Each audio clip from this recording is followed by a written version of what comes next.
নমস্কার, রন্ধন স্পেশালে আপনাদের সবাইকে আরও একবার স্বাগত জানাই।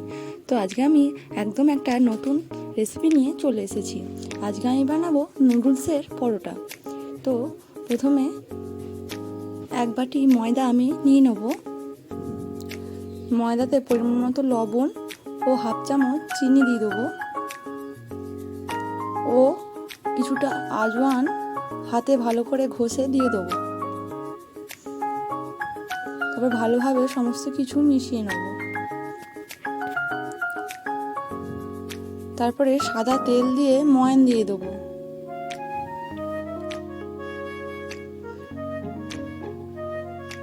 ময়ানটা খুব ভালোভাবে কিন্তু মিশিয়ে নিতে হবে ময়দার সাথে। দেখুন ময়ানটা আমার ভালোভাবে হয়েছে কিনা আমি এইভাবে দেখে নেব। তারপরে অল্প একটু জল দিয়ে ভালোভাবে আমি একটা ডো বানিয়ে নেব। খুব শক্তও হবে না, আবার খুব নরমও হবে না।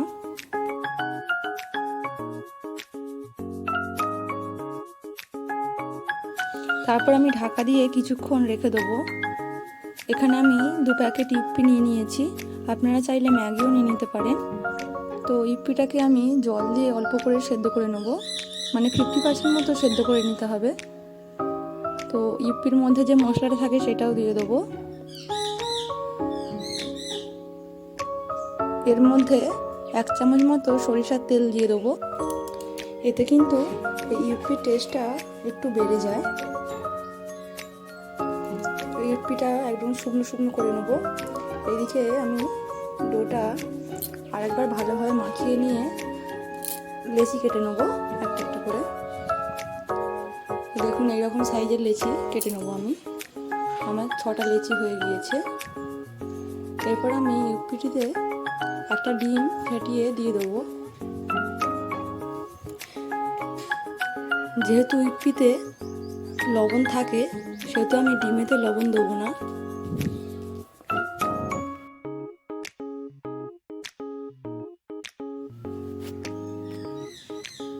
তারপর এর মধ্যে আমি হাফ চামচ গোলমরিচের গুঁড়ো দিয়ে দেবো, দিয়ে ভালোভাবে মিশিয়ে এটাকে রেখে দেবো। তারপরে লেচিগুলো অল্প করে ময়দা ছড়িয়ে আমি বেলে নেব রুটির মতো। তো একে একে আমি সব লেচিগুলো একসাথে বেলে নেব। সব লেচিগুলো কিন্তু আমার বেলা হয়ে গিয়েছে। প্রথমে একটা রুটি নিয়ে নেব, ওপর দিয়ে টমেটোমের সস ছড়িয়ে দেবো। টমেটোমের সসটা কিন্তু এইভাবে ভালোভাবে রুটির মধ্যে মাখিয়ে নিতে হবে। তারপরে যে ইপ্পিটাকে আমি বানিয়ে রেখেছিলাম সেটা ওর মধ্যে ভালোভাবে দিয়ে দেবো। তারপরে পেঁয়াজ কুচি একটু অল্প দিয়ে ছড়িয়ে দেবো।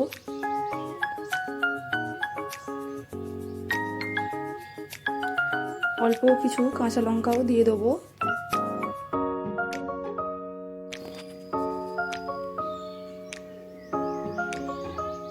এটা কিন্তু অপশনাল, আপনারা চাইলে নাও দিতে পারেন। তারপরে উপর দিয়ে আমি একটু ম্যাগি মশলা ছড়িয়ে দেবো। তারপরে আমি দিয়ে দেবো বিট লবণ অল্প করে। তারপরে দিয়ে দেবো পাস্তা মশলা অল্প করে।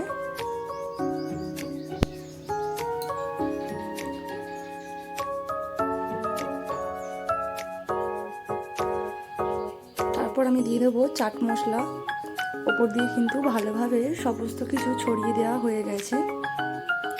এরপর রুটির চারগাটা আমি বাটার দিয়ে এইভাবে ভালোভাবে বুলিয়ে নেব। বাটারটা কিন্তু আগে থাকতে গরম করে গালিয়ে নিতে হবে।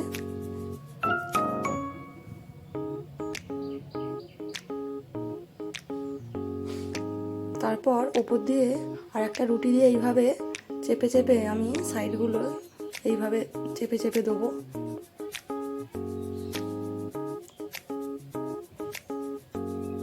দুটো রুটি যেন জুড়ে যায়। তারপর তাওয়া খুব ভালোভাবে গরম করে নেব। তাওয়ার মধ্যে 1 চামচ মতো বাটার দিয়ে দেবো। তারপর খুব সাবধানে রুটিটাকে তাওয়ার মধ্যে দিয়ে দেবো। তারপর ঢাকা দিয়ে মিনিট 2 মতো রেখে দেবো। একদম গ্যাসের ফ্লেমটা কিন্তু একদম লো ফ্লেমে দিতে হবে।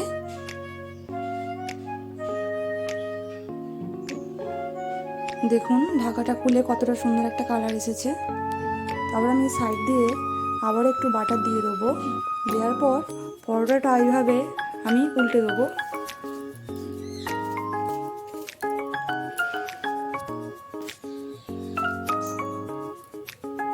উল্টানোর পর চারপাশ দিয়ে আবারও কিছুটা বাটার আমি দিয়ে দেবো। দিয়ে আবারও 2 থেকে 3 মিনিট ঢাকা দিয়ে রেখে দেবো।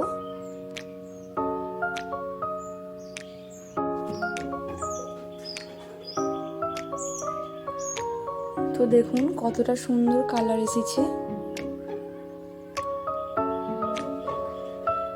এই নুডলসের পরোটা কিন্তু আমার একদম রেডি হয়ে গিয়েছে। আপনারাও বাড়িতে এইভাবে অবশ্যই নুডলসের পরোটা বাড়িতে বানাবেন। তো তারপর একটা পাত্রে রেখে আমি ছুরির সাহায্যে এইভাবে আমি কেটে নেব। আপনারা আপনাদের পছন্দ মতো কেটে নিতে পারেন। এই নুডলসের পরোটা কিন্তু খুবই টেস্টি, আর বাচ্চাদেরকেও বানিয়ে দিতে পারেন, খুবই মজা করে কিন্তু খাবে। তো ভিডিওটি কেমন লাগলো বন্ধুরা অবশ্যই কমেন্টে জানাবেন, আর ভালো লাগলে অবশ্যই একটি লাইক করে দেবেন, আর চ্যানেলটি অবশ্যই সাবস্ক্রাইব করে নেবেন। তো পরোটাটা দেখুন কতটা সুন্দর দেখতে হয়েছে। তো আজকের ভিডিওটা এখানেই শেষ করছি। ভিডিওটি শেষ পর্যন্ত দেখার জন্য ধন্যবাদ।